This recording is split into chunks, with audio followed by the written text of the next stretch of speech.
Assalamualaikum warahmatullahi wabarakatuh. My name is Siti Aisyah binti Haywidini and my metric number is 2014280, and today I will be talking about the first elements of language of film, which is camera works or cinematography.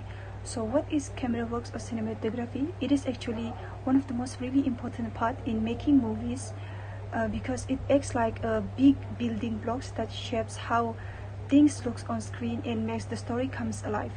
There are three types among many others, which includes camera shots, camera angles, and camera movements. Camera shots in filmmaking is like choosing the right shots as a weapon for talking to the audience. Because in a movie, shots are like puzzle pieces. It's because when they are put together, they make into sequences, and sequences make scenes, and scenes make into story. And when the shots are connected in just the right way, they create meaning, which is basically the way movies talk to us visually. Example of multiple shots can be seen in the following scene from a movie titled Detachment. I asked you a motherfucking question, didn't I?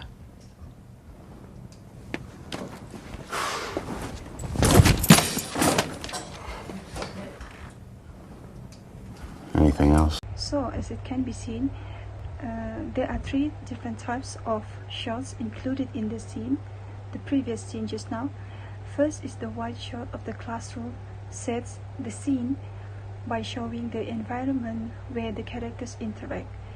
And then the scene transition into a medium shot of the student in blue shirt, which is to draw attention to their presence and significance in the scene. And the third camera shot is a close-up of the main character, Henry Botts. This is to intensify focus on his emotions and experiences, allowing viewers to empathize with his perspective within the narrative context of the film. Next is camera angles. Camera angles are super important in storytelling because they decide what we see and how much of it we can see. Picking the right angle makes things more exciting and gets the audience really involved in the scene. In the following video, as an example, I'm going to show a scene from the local movie titled Istanbul Aku Datang that simultaneously demonstrates how low and high angles. He's gone. Gone? Gone? Yes, gone to Egypt. He's visiting his daughter. So from the previous video, we can see that both low and high angles perfectly illustrates how camera angles can impact storytelling by providing different perspectives and intensifying the visual experiences for the audience. Last but not least is camera movement. Camera movement makes scene more lively and interesting. This is because it helps to direct the viewers' attentions and makes them feel like they are part of the action and adds excitement to the story on top of that. So one of the most important and popular camera movements in filmmaking is called pan. Panning is important because it shows how and what is happening in the scene.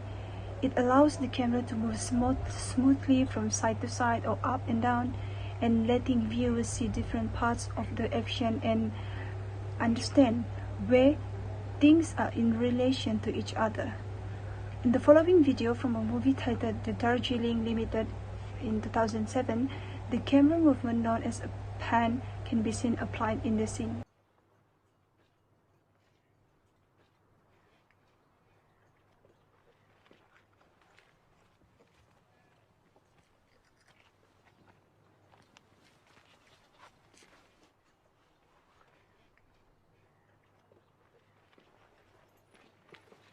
So based on this scene, by applying the pen movement, the scene managed to convey a sense of fluidity and continuity, which eventually allows viewers to smoothly follow the actions across the screen.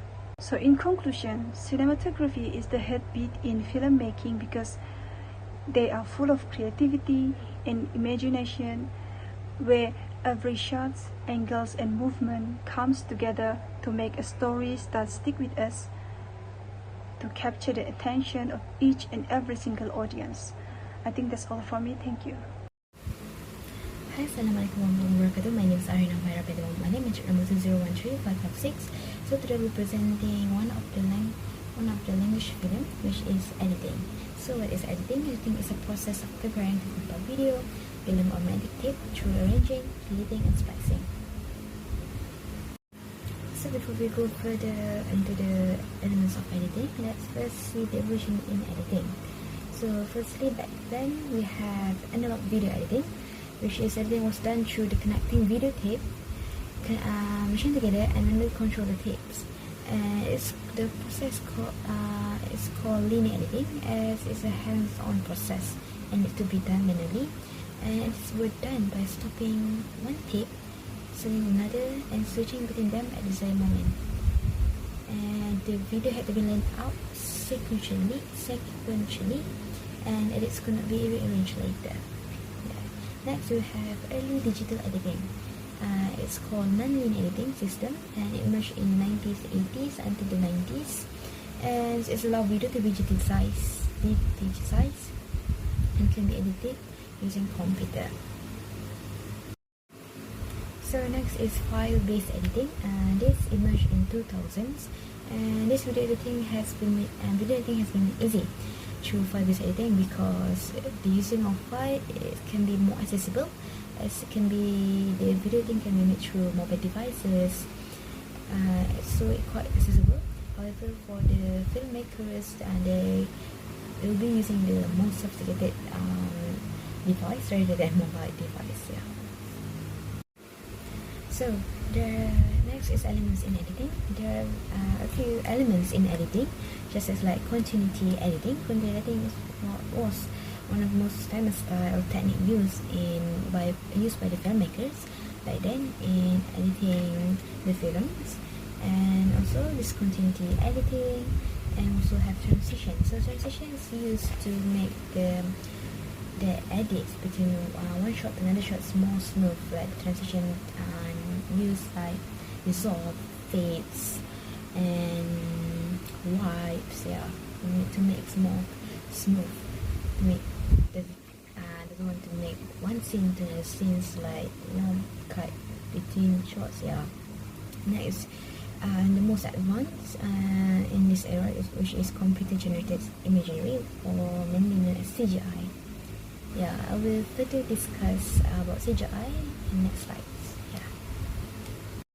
So computer generated imagery, CGI. So CGI is the application of computer graphics, including images, characters, backgrounds, special effects, and etc.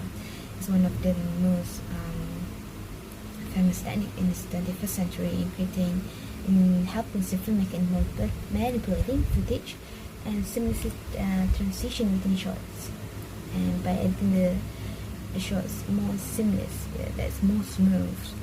So it creates a realistic narrative without jeopardizing the safety of the cast. For example, like action movie, the character or the actor want to make some stunts.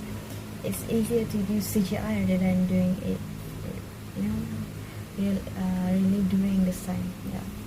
And also by adding special effect and the more smooth effect or transition between shots, it enhances the film quality, and it's create a better experience for the audience and evoke the kind of sensation. For example, like when we watch fantasy movie like Harry Potter, it's just so great, it's so smooth, so like wow. So let's take a look at the differences of the use of CGI between local films and like international films. For example, like we're comparing the Harry Potter films with Hikayat Mahawangsa. So Malaysia did use CGI. However, it's not really smooth, or not really. Malaysia have not able to achieve that kind of smooth CGI, creating a special effect in the movie. Like in the movie in Harry Potter, where the scene of Harry Potter is more smooth, the CGI, we can really see the effect of CGI. And in my opinion, Malaysia, the Create More Monster basically published or produced by the KRU Corporation. So I think it's a good start for Malaysia in trying using CGI. Yeah, it's a good start. And also, editing is a crucial thing in language of films. Like without editing, it will not be a movie. It will be mainly a one shot. So editing technique is really important in evoking, creating the sense of, and to evoke the emotion of audience. So by using CGI is one of, for me, it's a good technique to be used by filmmakers and to create better product, better films. Yeah, I really love Harry Potter. So yeah, so I really hope that Malaysian filmmakers are able to be on par with the Western or additional filmmakers. It's not that I'm degrading the Malaysian filmmakers, but I just hope we can be on the same par with the additional filmmakers. I guess that's all from me. Thank you.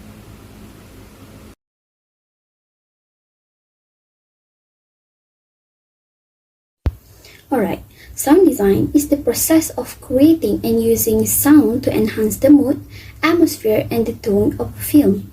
It encompasses all aspects of audio in the film, including dialogue, music, sound effects, and also ambient noise. Sound design in film is like the audio version of the director's scripts. It's all about making sure the sound in the movie work together to tell the story and make sure the audience feels what's happening. It includes everything from the words people say to the music that plays and even the sound of the environment, like rain or a crowd. So imagine if you're watching a movie set in a bustling city. The sound designer's job is to make sure you can hear the cars honking, the people talking, and the busyness of the city. And they also make sure the sound fit the time and place of the movie. Like being said before, if it's set in the bustling city, it should have those kind of sound. And if it says like for example, in the time where it's 1970s, it should include the elements that only have in that particular time. So in simple terms, sound design is like the sound editor of movie. It's all about making sure the sound in the movie makes sense and help you feel like you're really there watching the story unfold. Alright, now what's interesting about sound design in film and media is because as time went by, it evolves. And to notice the evolvement and the advancement of the sound design in film industry, we can see it through by comparing the older movie and the recent movie. So I'm choosing Star Wars 1977 and Dune 2021 to compare and contrast, and let's see the differences between these two movies from different timelines.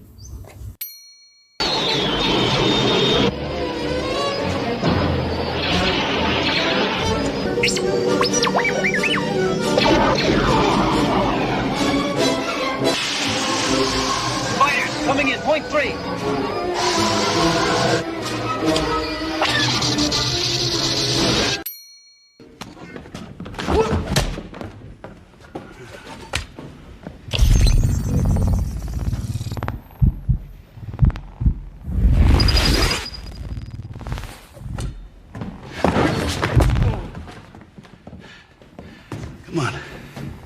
Come on.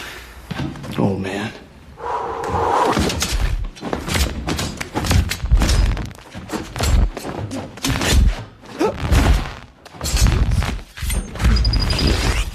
Now, Based on the two clips, we can clearly tell which one the older. In the Star Wars movie, we can say that the laser sound, the distinctive engine sounds of the Millennium Falcon, and the echoing sound of the trenches all contribute to the immersive experience of the scene. The sound designer utilized analog recording techniques and focused more on creating unique sound effects, while from the chosen scene in the dune, the sound effect is more prominent when the shield is activated and then becomes almost muted, showcasing the intentional futuristic aspect of the shield, which is different from the real sound of the shield, because in reality, if the swords met with the shield, they would make a very loud sound. So to achieve the specific effect heard in the film, the sound had to go through a synthesizer, adding a unique layer to the shield's activation. Also, the beeping tone that rings when the shield suffers a possible break came before the red light, like in the scene, which was added it was added later and created by the sound team. And this approach reflects the genre's ongoing push towards more detailed and realistic soundscapes, enhancing the immersive experience of the film. So the transition from the sound design techniques used in the Star Wars to those in Dune illustrate the significant technological advancements in sound design. The early 1970s movie, like Star Wars, saw the birth of sound design as a distinct discipline with a focus on creating unique sound effects using analog recording techniques.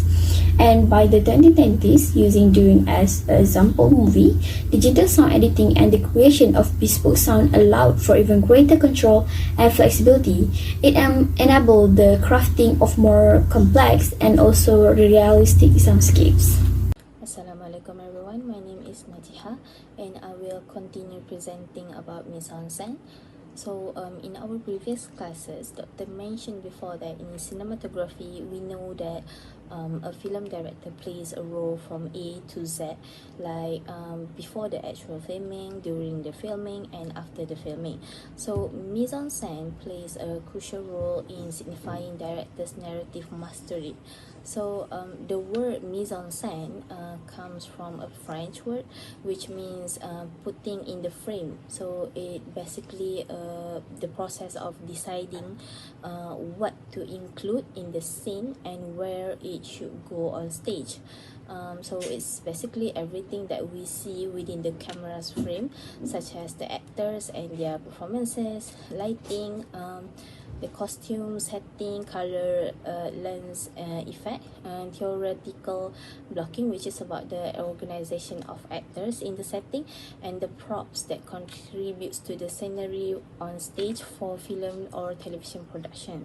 So a film director mise-en-scène final step in designing are rolling the camera, arranging and framing each shot.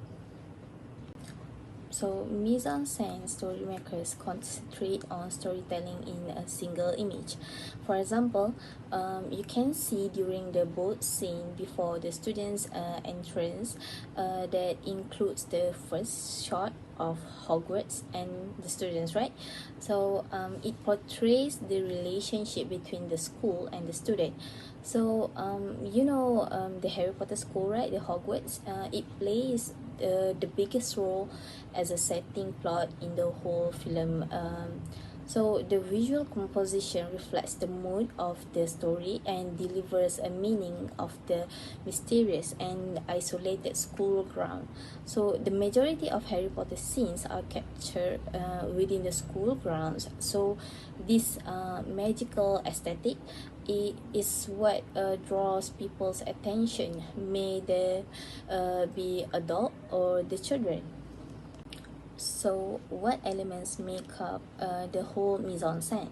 So it is props, set design, costumes, makeup, color, lighting, blocking, framing, frame rate, music, lenses, and the sound. So for instances, when you see a character in film, what are they wearing? Does their attire reflect their personality? What kind of makeup techniques do they use? Do they look sophisticated or clean or dirty? So you could also consider the binary opposition between the characters, such as whether who is good or evil. For example, like here you see the nun. If you watch this film, you know that Irene is the sister in trainer who hasn't taken her vow. Wearing the white dress means it signifies purity, which contradicts the evil entity at the back.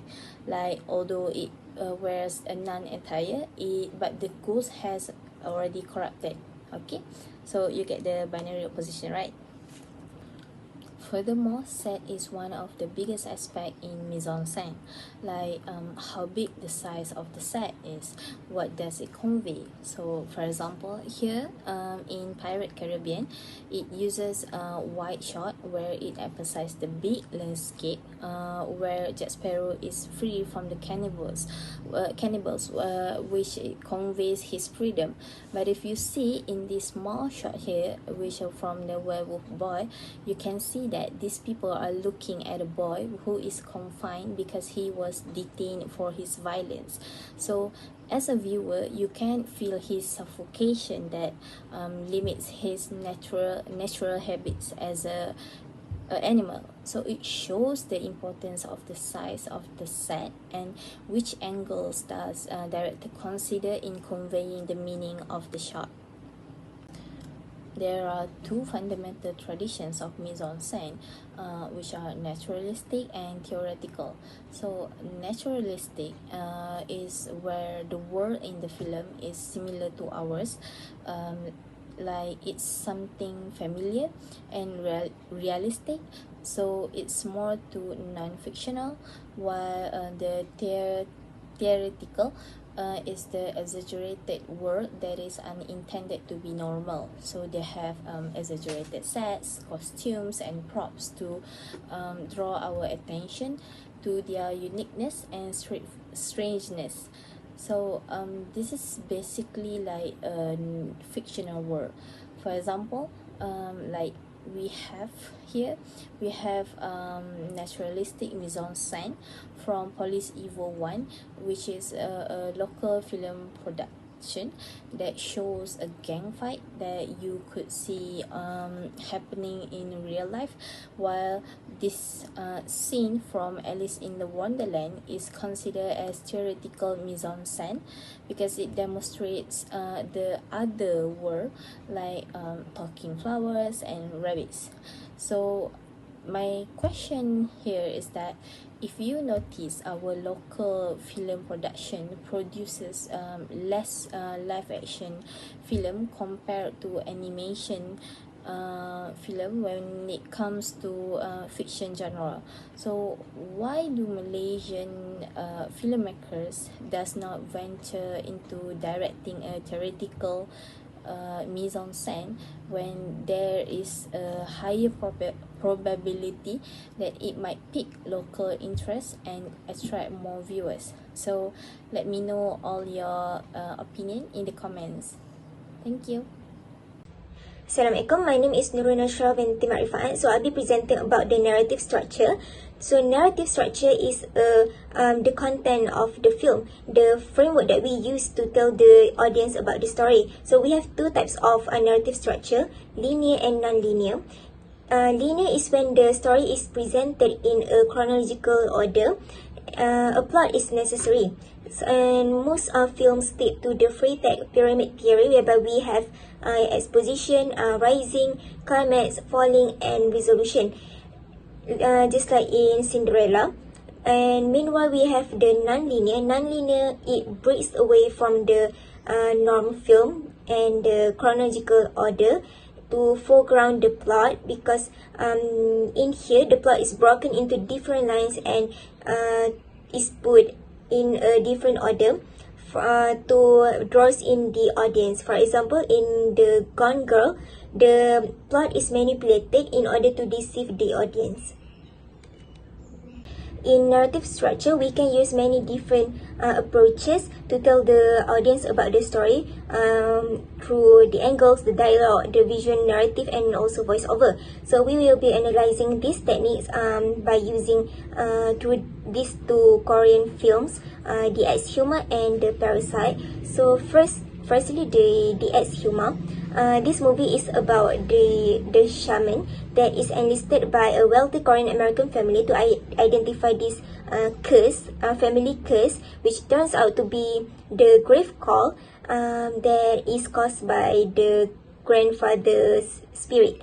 So in this movie, rather than messing around with the chronological order, the plot is interesting, and it gives the clue to the audience to guide them, and also to interpret and also encourage them to expect the upcoming plot, because